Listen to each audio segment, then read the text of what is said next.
Girls are not the problem. They're problem solvers. You want to slow the spread of AIDS? Educate a girl. You want to grow the global economy? Educate a girl. So, what exactly changes when the 600 million girls in the developing world get a good education? Everything.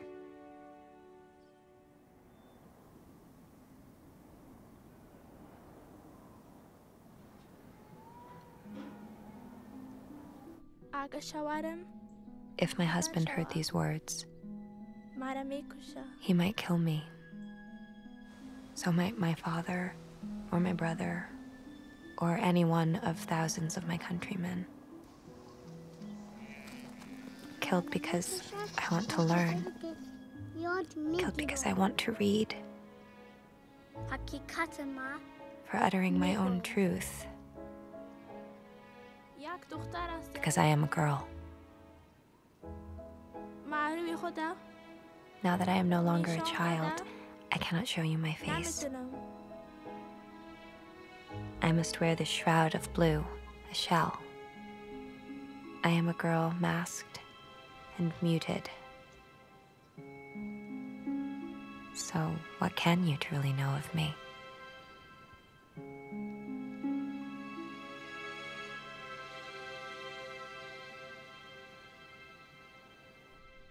But I will speak.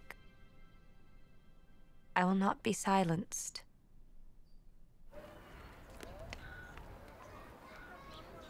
My story is like thousands of others, millions.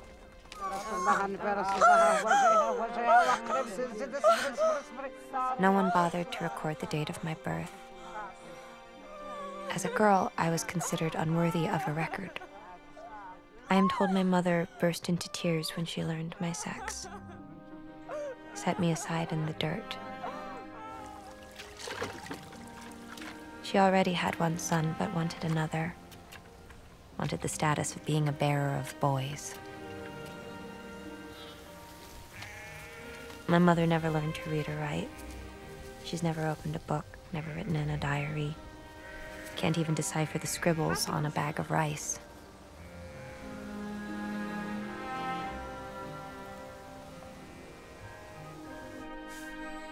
From the age of 3 years old, I spent my days working. My hands and face were chapped from carrying icy mountain water to wash men's hands.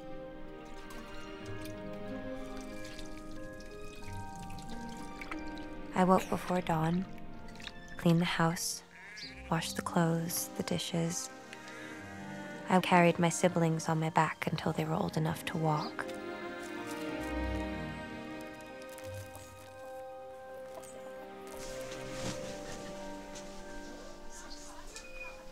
I learned early to serve.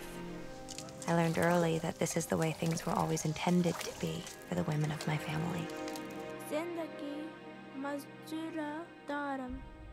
A lifetime of servitude.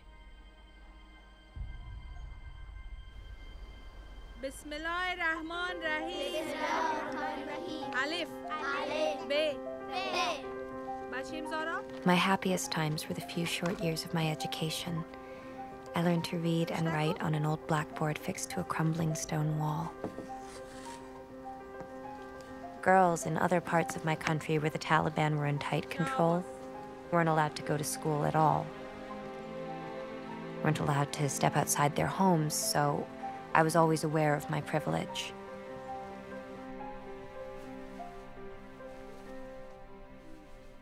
I was 11 years old when my father arranged for me to be married. My mind was of little value, but my body could settle a dispute, pay a debt. My body is a resource which can be spent for men's pleasure or profit. Who will care that I have been married against my will for 250,000 Afghanis, roughly $5,000? For that price, my father offered me in marriage to a cousin.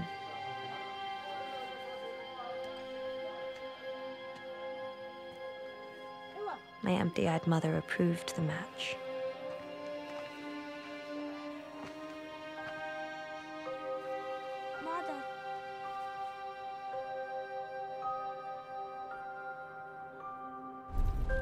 When the transaction was complete, they spent the money to buy a used car for my brother. I am an Afghan woman, and I know from history that it hasn't always been this way.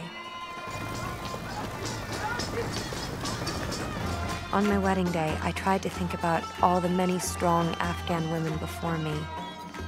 I've heard about Malalai, Rabia Balki, Zarghuna Anna, women who lived 100 years ago. They could read and write. They spoke their own minds and were heroes for my country. But now I am imprisoned in marriage, only allowed outside in this cover. There's no opening for my mouth to talk. My eyes are hidden beneath this embroidered cage.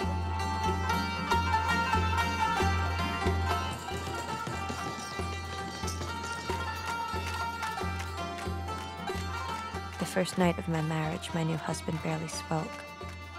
And the seed he planted was not only the son he wanted, but the anger that has grown in me ever since. I vowed that night I would find a way not only to endure, but to prevail.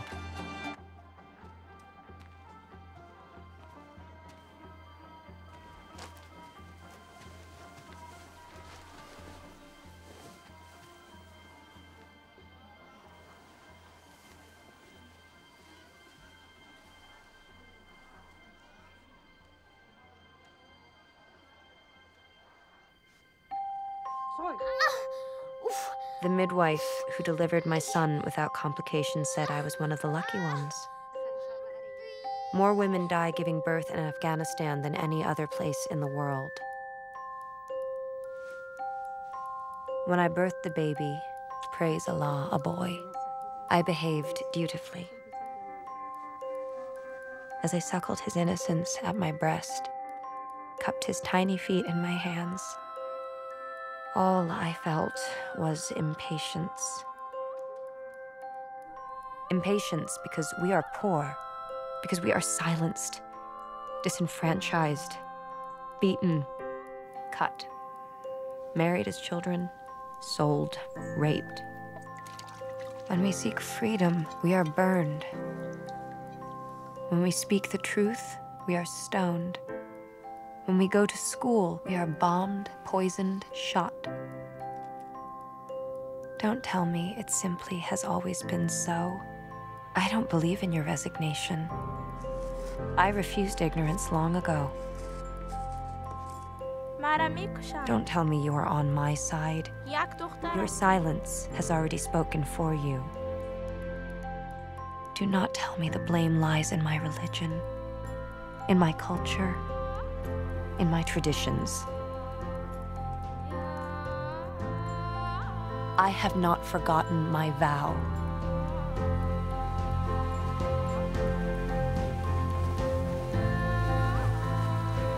Change is coming. I will read, I will learn, I will study, I will return to school. I dare you to tell me it's a waste of time. If you try to stop me, I will just try harder. Put me in a pit. I will climb out. If you kill me, there will be other girls who rise up and take my place. I will find a way to endure, to prevail. The future of man lies in me. And this is the future I see. I am the beginning of a different story in Afghanistan. And when my granddaughter explains how I withstood the odds against me, it will become legend. Oh yes, perhaps it will only be whispered at first, but just you watch. It will grow into a roar, an inexhaustible voice that will usher in a brighter future. Do you doubt me? Do you underestimate my will? Look into my eyes. Do you see it now? I am change.